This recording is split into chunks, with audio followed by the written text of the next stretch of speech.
Hello, and once again, welcome to the Property Business Podcast. This week we are joined by Miles Rudland. Miles, how are you? Very well, thank you, James. Yeah, thanks for letting me speak on the podcast today. Looking forward to it. Well, this is actually the second time you've come on the podcast. Hmm. Unfortunately, the first time that you came on, we had a technical malfunction and we lost the whole podcast. But we know the second time is going to be even better. We've got lots to cover in this week's episode. We're going to talk lettings, leaflets, and the power of collaboration.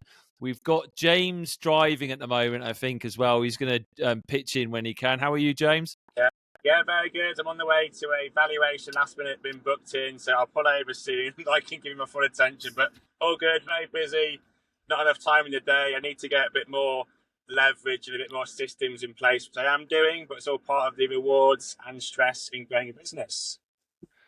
And Jonathan, who's normally here, he's actually sunning it up in Costa Rica. And one of the reasons why we do this podcast is to really show people what a great life you can have through, becoming self-employed and running effectively. It's a bit like running your own business, really, what we're doing.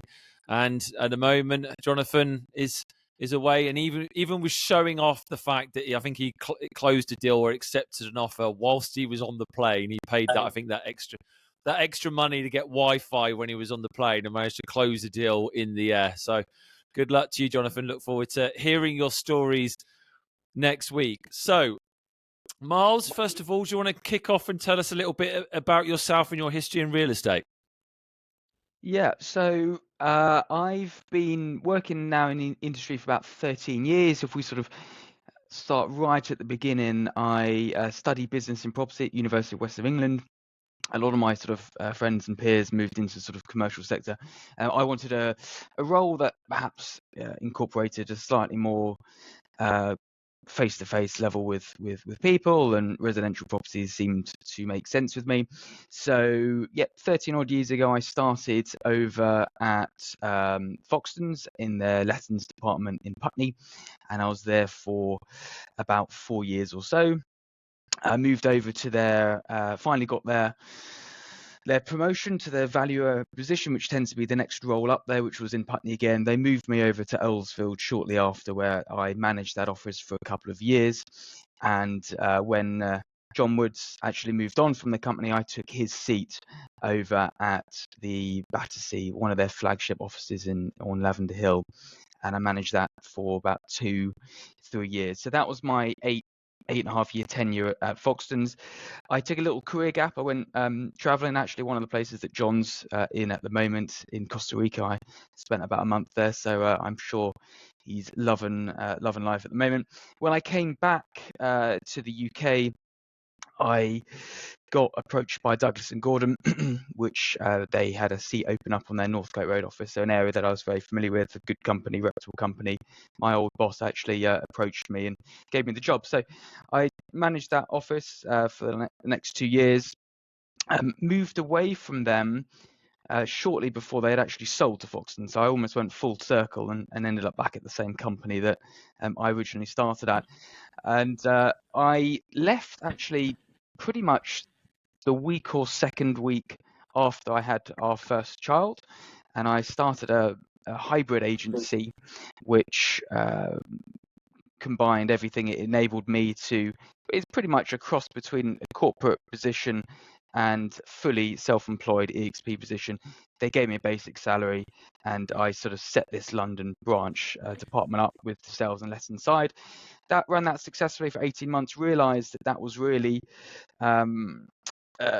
something that the owners were probably getting the main reward from, and it was always going to be a decision for me to go over to eXp, but the right time was about 16 months ago. So haven't looked back since. So far so good. So obviously unbelievably experienced. Talk us through the transition and coming over to eXp. How long have you been effectively self-employed and been with eXp now then? So I joined in January last year. So we're looking at, 15, 16 months.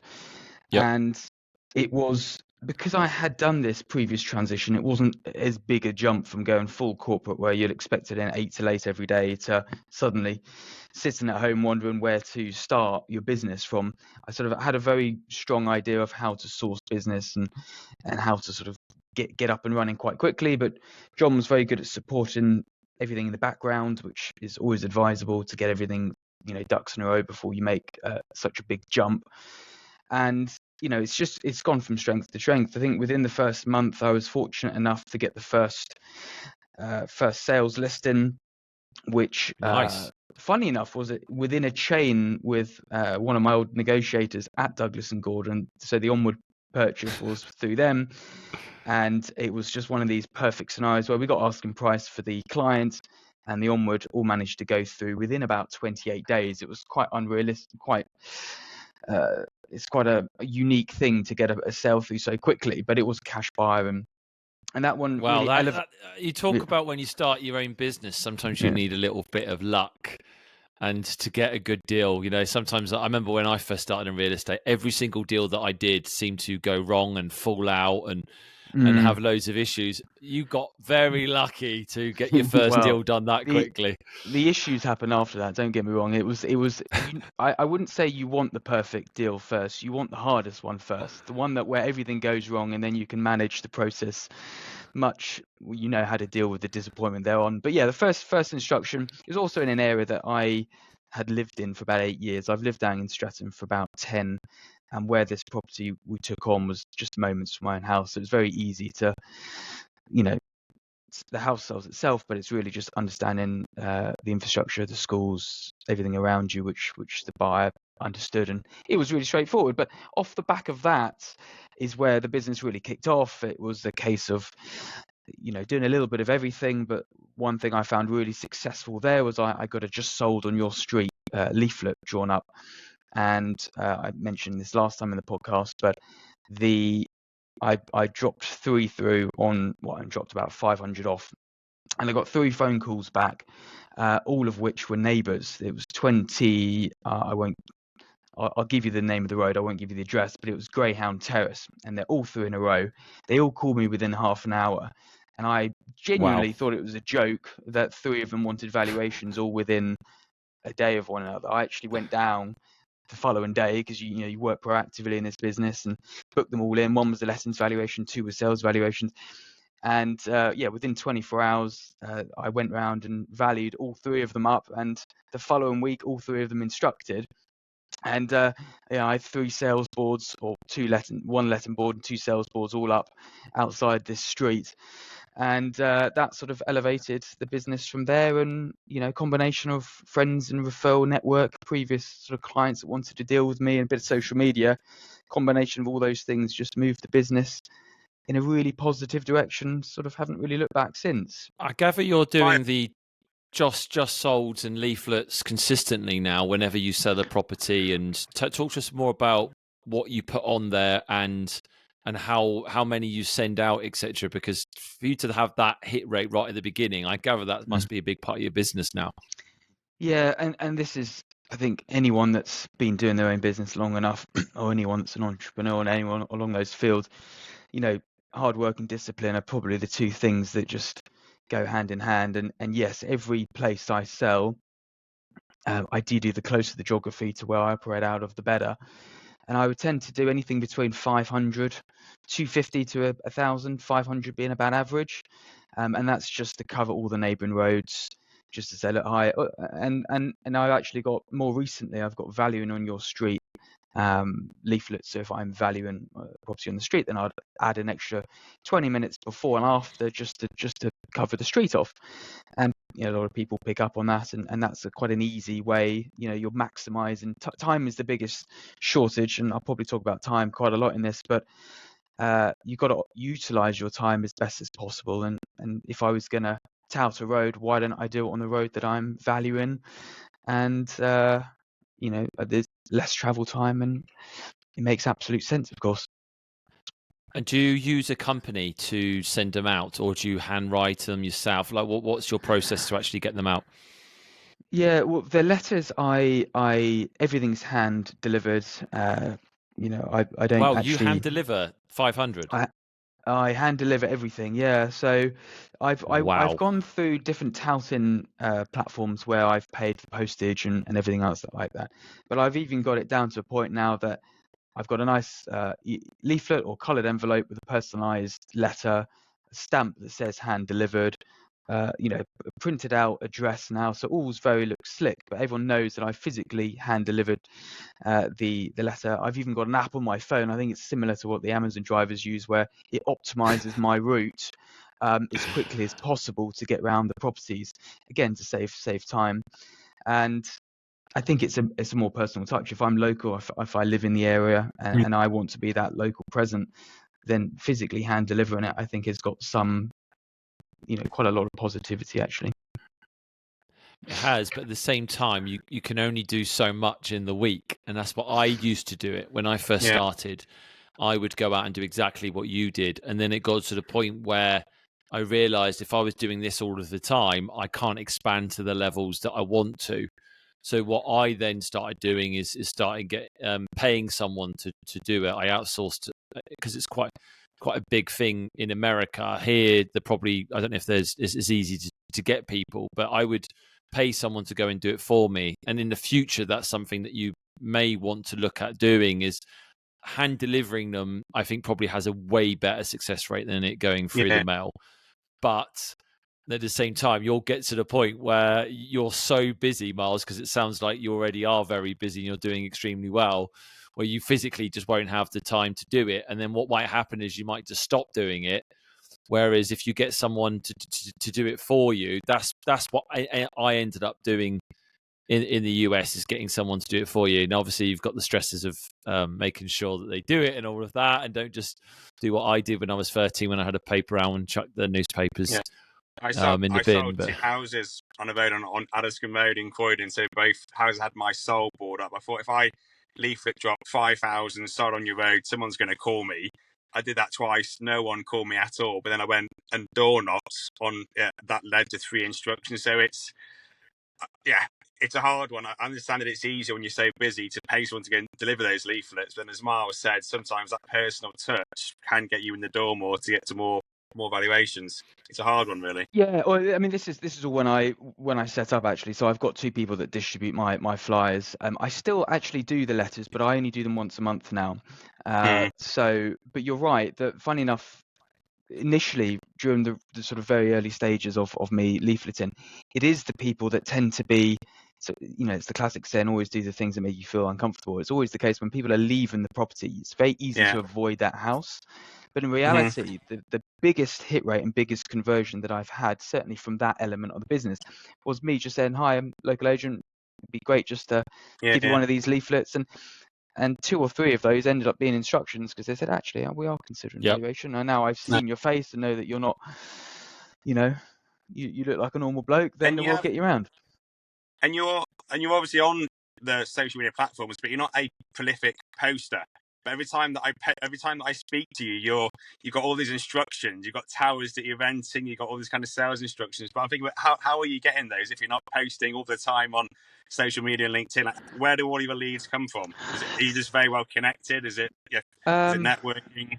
I'm a full believer in this business. You've got to do a little bit of everything. So I will itemize my diary pretty much down to a T with sort of how I can utilize them. I mean, I've got 2 kids since I've joined eXp. I've got a 12-week-old child as well as a 2.5-year-old. So time for me is incredibly precious. So any lost wasted time is difficult for me to actually digest these days. But I tend to you know, your friends network, your referral network, anyone that you've done. You know, the easiest way of generating business is you do a good job and those people just naturally recommend your services out.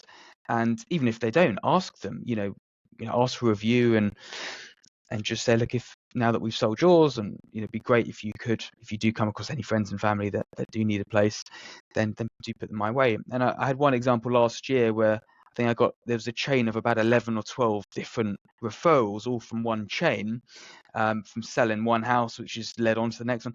So that's very important. I'm a big advocate of networking. You know, BNI is something that's worked really well for me. I'm a chapter over in Mayfair, and a bit of leafleting, a bit of flyers, as I said, and a bit of social media. And yeah, I don't put everything on social media. It's something that I'm more consistent with. I will post once or twice a week. I'm not up to the twice a day levels, but you know, as I said, a little bit of everything seems to find the business for me. Nice. And in regards to just going to go back very quickly to the leaflets. When you drop the just sold leaflets off to people, are you then touching base with them again, or is it just a one touch? Hopefully they get in touch, or are you consistent after that and staying in touch with those people? So the leaflets, it depends what if I'm dropping a letter off, then I'll follow up with another letter. If it's leaflets, then no, it's a sort of, and this is why the hit rate is quite low, to be honest with you. It's a small part of the business. It's probably 5-10% of the business that I would focus on. Whether or not there's an argument to go back with a slightly different leaflet, just to follow up on that and see if there's a better hit rate. I don't know. So I was always told it often takes 6 to 12 months and multiple touches for someone to actually even listen to your message. So my advice would be, if you're going to send stuff out, have a plan to send maybe 4 out a year every 3 months. Really successful people, especially in America, I would see someone do 1 a month, and it would just be, especially when you nail an area and you're really busy, would be, these are the properties we have sold. These are the properties that are on the market. These are the properties that are coming soon. And they would just show how busy they are. And every single month they would put it out. I probably made a mistake of trying to cover too big an area. So I wouldn't want to do every single month in every single area, because I just physically couldn't have the time, effort and money to do that. So I did, when I sold a property in an area, I then attacked that area for 12 months and did it every 3 months. And I would also make things quite personal.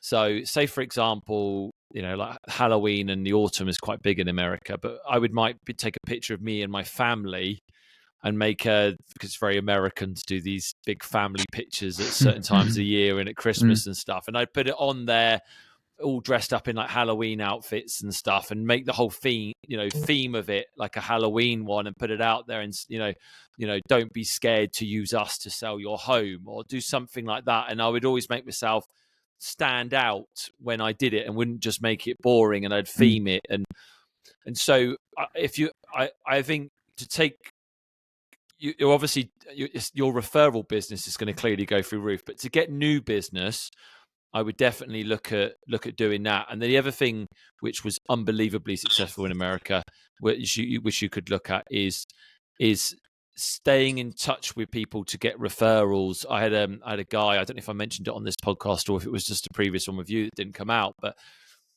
what I had this lender that used to do it with me, and we would send out like a closing gift every month, and often it would just be something very, very simple, just literally like when they moved house, it was this little box to help them move with all the stuff that you might need when you move home. So like toilet paper, toothbrush, toothpaste, that type of stuff that you can't find when you've just moved house.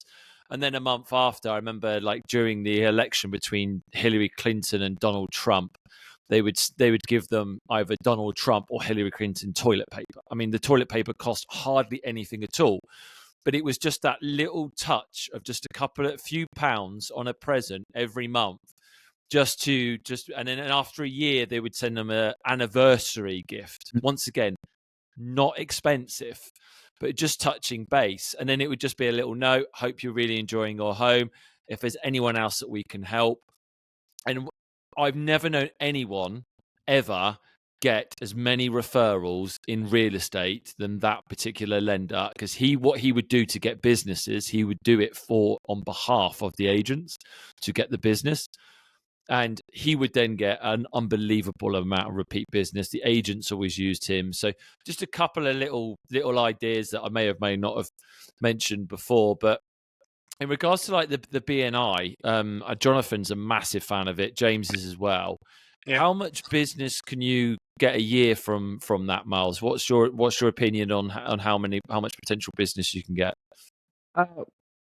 Well, BNI is one of these things that's a consistent part of your business. So you put in a 2-3 hour stint each week, and you meet the same people, and you get as much out of it as you put into it. So you invest your time and energy, and you have enough one-to-ones with people.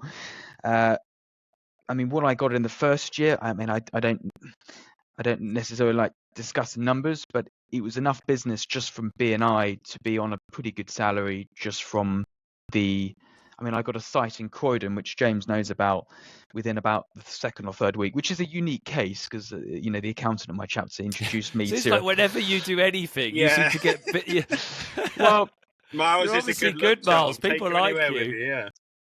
well, this site, yeah, they had a couple of high street agents on board with this site. There was 54 units in there, and there was about 30 left, 25 left when I took it on. And they were sort of just got to that period of slight slump, and they'd had them on about 18 months. So I got introduced to the site and sort of got 5 shifted in the first month or something, and that really elevated my business in the first year. And that same developer actually has just come back to me. He said he's bought the remaining units because there's still about 15 left in there. He's bought the remaining units and is looking to let them out, and I'm his preferred agent. So it's sort of coming back full circle as well. So that's quite an exciting prospect. How did you do? Just going off topic, how did you sell them when other people weren't? What made your approach different to the other people that were trying to sell them before? One very, very simple strategy is that they had their original listings on from 18 months ago. Why they didn't circulate whenever they sold one, they should put a brand new one back on the market, and it was a circulation of listings through Rightmove and Zoopla, which really gained the traction and got people through the door, created a buzz again about the property. I would not have open houses, but I would book them all through on one day, so there was a constant flow of people in and out. It was people would walk into the showroom, I would give them a little bit of time to wander around, and then we'd start the viewing, so they would have enough time on their own to have a little wander around the development, get a good feel for it, and then I would talk them through the development and show them ones. You know, I'd give them the brochure, the magazine, and then I would follow up the next day and ask them if they wanted to make an offer. And it was during a time that the Help to Buy was very much in full swing, and you know, that really helped. And this was actually at my previous employer. I got this development, so when I had actually left them, I had to sort of do the amicable thing and say, look, I'm moving on, I'm setting up my own agency. This was an introduction, although generally through me, it was through my previous employer.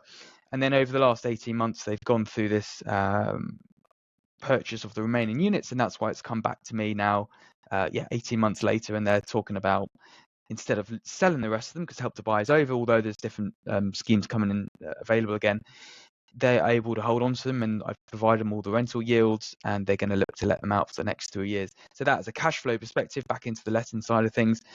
30-40% of my business is very much scheduled down the rental route because it gives you that stability of a monthly passive income, and with a high cost rate of 2 kids and mortgages and everything else, that is a huge focus of the business, and that's why hopefully this is a nice little exciting project, as well as another build to rent site that's now fully let, which I took on at the start of the year. So rental business is going good, but one bit of advice what percentage of your business is lettings compared to sales?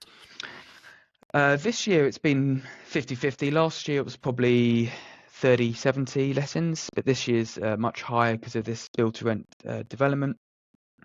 But I think it's important to do 50-50. When one market is poor, the other tends to be very good. So why wouldn't you do both? And certainly what we always got told back in our corporate jobs, and it's one thing I've certainly taken on with me, that it does make sense to leverage the business through a 50-50 split of time between the two. And it's so far so good. But and that's Miles, and that's amazing that an independent agent has access to a build to rent development where mostly it's the CBRE, the Knight Frank, the guys that have the big operations that are invited to pitch for build to rent. So the fact that you're even getting the opportunity is amazing. How did that come about? How were you successful over like a big kind of corporate agency? Yeah. Hello, John. Hello, good morning, everyone. Hey, John. So to answer your question, this is all down to network and friends. And you know, I said at university I studied business and property, and everyone went into the sort of commercial sector of the industry. So it was a very long past connection that I actually studied the course with her. And another friend of mine also works for Legal & General, and we originally pitched for a larger site. And one bit of advice I'd give anyone is, I think it doesn't matter how small you are. If you're a one-man band or 100-man band, then pitch for the big stuff, because people love a different approach to getting things done. And although we didn't get the larger site, they would happen to meet at some Christmas party, and they said, "Oh, yeah, Miles sort of got in touch with me about a different site, and you should just give them a go if it's a smaller development, and see how you get on." And I just asked for the opportunity to get through, Nice. and we agreed terms which were pretty good, which I was quite happy with, built to rent. And yeah, they had 25% vacancy at the time.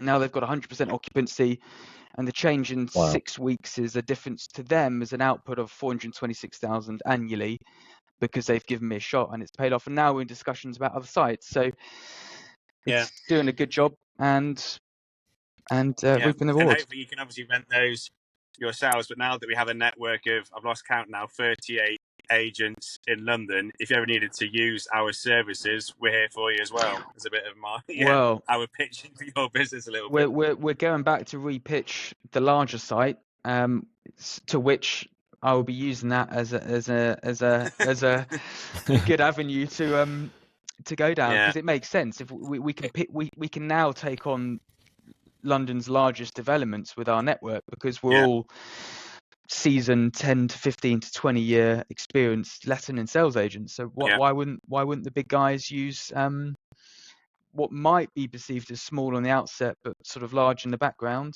Why wouldn't they give us a shot these days? It's actually, I mean, if you think about it, it's actually bigger than most agencies at all. If you took 34 of the top guys across London and put them in one agency, which is basically what we've got, you know, if you instructed, I don't know, a Knight Frank branch, you'd probably get 3 or 4 guys working on it.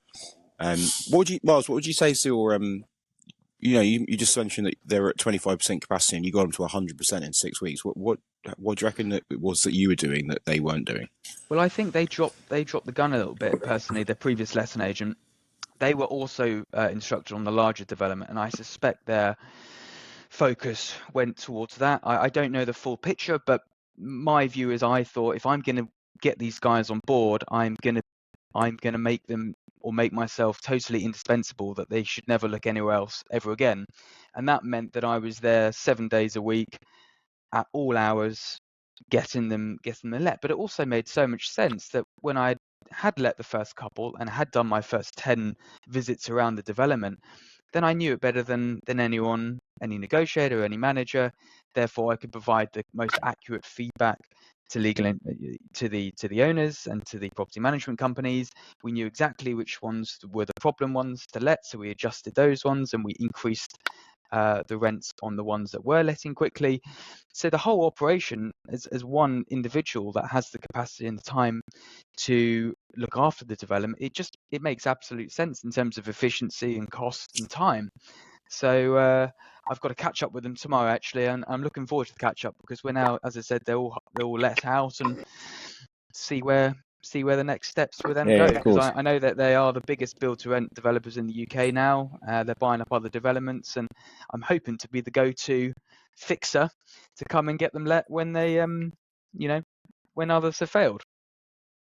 You're obviously absolutely killing it this year, Miles. I know in your first year, it sounded like, from just talking to outside of this podcast, you probably earned more money than what you would normally earn in a year in your first year joining eXp. It sounds like you're going to absolutely smash that. So I gather you're very happy in your decision from getting out of the corporate world and going solo.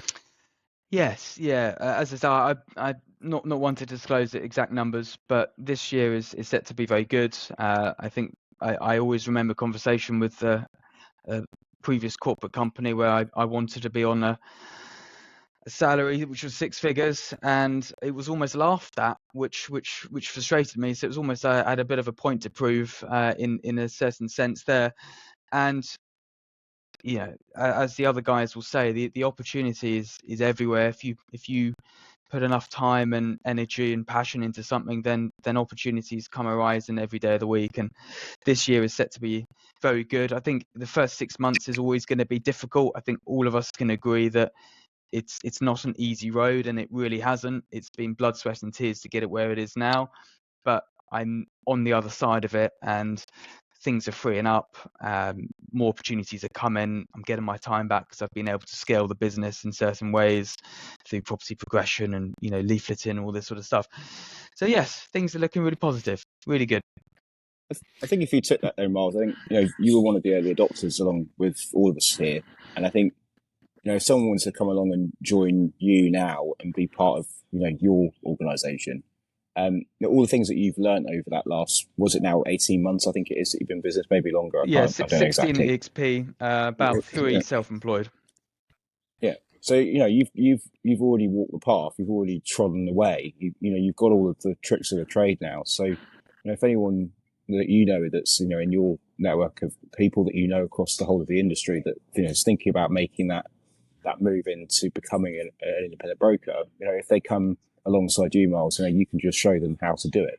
And I think that will accelerate that path and make it a lot easier than possibly it was for you at the start, because you went, and myself and James as well. We went through those sort of tough times, but there was no one else really to fall back on. Well, there were, but not in the same way that there is now. And I think that's one of the real big positives. I think for anyone that's coming into the next wave. With you, Miles, you're getting to the point that you're so busy now that you could probably actually have people come on underneath you, and you could probably get them, work straight away, because you're getting to the point, it sounds like, you probably can't handle all of the work yourself. So it'd be quite useful if you had someone. Imagine, Miles, if you could have you come along right now and say, Miles, I'd like to work underneath you. You could be going and getting even more business, I'd imagine. Yeah, I'm definitely at the side of the business end where I can wishing to grow more of a team. I think my view with it always find a success from it first, know that it's something that's achievable, and then I can go out and start scaling it that way. That's the way I've always felt sort of most comfortable. Now that I'm just beyond that 12-month phase and I know the grass is most certainly greener, then it's a bit of a priority this year to sort of grow people under me and head in that direction. And we're in discussions with a couple of people at the moment who've sort of organically reached out, which is kind of exactly what I'm after, is that sort of organic approach. And there's 2 or 3 which have come and we're in discussion, so we'll see how that goes. Amazing. Let's also not forget, Miles, that you've also battled through having, well, not battled through, but you've had another very lovely addition to your family very recently. Yeah, I mean, my view is there's never a right time to do anything. You might as well do it when you've got so much going on, because it will only get easier. Yeah. And to have 2 kids, and obviously my wife isn't working at the moment, she's on maternity leave, but to be able to support them now comfortably, knowing that there's a pretty positive future with it all is most definitely the best decision I've made. So yeah, I think there's a lot of people that do think that, I'll do it next year, or when I get this done, or when I've had the baby, or there's always something else to putting people off making a decision to do it. And I think I did. My boys were 3 and 5 at the time. You've just had a newborn. I think the only one that I would say that's a real definite would be getting a mortgage sorted on a home, because I think you're starting as a self-employed broker. Once you become self-employed, the banks do treat you a little bit differently until you're established. Yeah. I mean, I did things probably the very traditional way. I got married, got the house, had a stable job, had a child, and then as soon as I got to that level is when I made all these not risky decisions, but I thought, as I said earlier, time is our most precious commodity. Why don't I want to see my kids every morning, every evening, and work between them? And that for me is the main decision of going down this route. I think it's important that if anyone that's considering it has got a family or grown family, and this for me, having the option to take them swimming on a Wednesday afternoon, which I did last week, is just amazing. Be your own boss. It's the way forward. And I won't be going back, that's for sure. And if anyone wants to Yeah, I ask think you, just to add ask to you that, any questions or Go know for it, James. more information, Miles, I was just going to say, how is anyone best getting hold of you? How can we follow you on social media or contact you, Miles? Yeah, well, we can discuss sort of collaboration, because there's something I did want to mention about collaboration at some point. But you can certainly reach me on Instagram at Miles Rudland Property, and on Facebook too, and LinkedIn is just Miles Rudland. I just wanted to make sure we got that covered so that people can get hold of you. So yeah, chat about collaboration, how it's helped your business, Miles. Yeah, one thing we've not tapped on is the collaboration part, and some of the rentals have actually come off the back of that. Elspeth Mileva and I have sort of formed a good sort of working relationship, where she's got to capacity a couple of times last year, where she needed some assistance with the rental side, and I was able to do all the viewings. But more recently, because we both live in Streatham, we the whole point of doing this is to free up our time, but also to sort of give back to the community, or get more involved with the community. And Elspeth and I have sort of joined forces and become new sponsors of a very prominent sort of bit of green space, Streatham Common basically. And there's some gardens and some nature reserves that we now sponsor, and we go to their events and pay them a monthly subscription to be the sponsors, but also get really involved with the community. And one thing, James, you touched on earlier is, the little welcome gifts. One thing that we are in discussions with is, because we sponsor the markets that happen every Sunday now, or once a month, we are going to all the different market stalls and collecting little useful items that we can give to people as a welcome gift when they purchase a property through us. So we are, there's a little plant, there's little food from a local butcher's, there's local gin distillery in Tooting, and we're just going to get these little things. So we're supporting the market stalls, but when we do sell a place in Streatham, then we're kind of handing over, like, this is what's around you, this is why you've, I think, bought really wisely, and welcome to the area. So that's something that's in the pipeline, but we've seen some very recent success from the collaboration. We're handing out leaflets and things like this at the market days, and we got our first sales instruction just 2 weeks ago. When we filmed the first podcast, we were sort of getting to that point, but we handed a leaflet out. A guy came back to us about 30 minutes later and said, actually, I've had 4 valuations, but none of the agents have come back to me. Would you mind coming around? So I went round to his house 2 hours later. Elspeth, actually, this is why we're sort of sharing the valuations in this side. I went round 2 hours later, did the valuation. Sunday I sent the terms.